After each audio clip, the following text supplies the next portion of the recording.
Ertaklar bolalarning tasavvurini parvoz ettiruvchi, ezgulik va mardlikni yuraklariga urug'day qadab, ularni hayot yo'lida nurafshon qiluvchi mo'jizaviy dunyodir.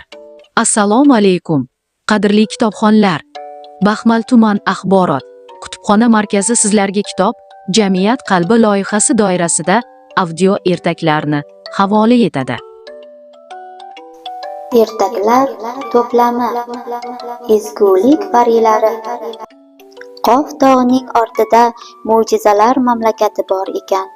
Mamlakat podshosi bir kuni farzandli bo'libdi. Mamlakat qo'riqchilari hisoblangan parilar chaqaloqning beshigi atrofiga yig'ilishibdi. Parilarning malikasi ularga: "Bu bolaga o'zingiz uchun qadrli bo'lgan narsani hadya qiling", debdi. Birinchi pari uxlab yotgan bolaning qulog'iga shivirlabdi: "Men sehrli kuchim bilan senga hammani hayratga soluvchi husn hadya qilaman", debdi. Ikkinchi pari: "Senga ma'noli va tengsiz moviy ko'z ato etaman, ko'rgan odamni sehrlay olasan", debdi.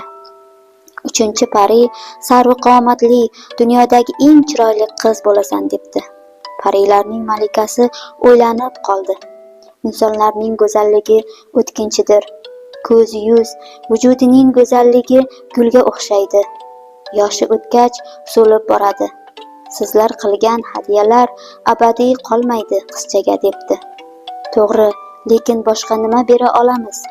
Men unga ezgulikni hadya qilaman, debdi malika. Qalb sochadigan yaxshilik quyosh nuriga o'xshaydi. Hayot beradi, tiriltiradi. Yaxshiligi bo'lmagan go'zallik hidsiz gulga o'xshaydi. Insonlar undan bahra ololmaydi. Sizlarning hadyangiz o'tkinchi, ezgulik esa abadiydir. Yaxshilik dunyoni ushlab turadi. Shu bilan parilar uchib ketishibdi.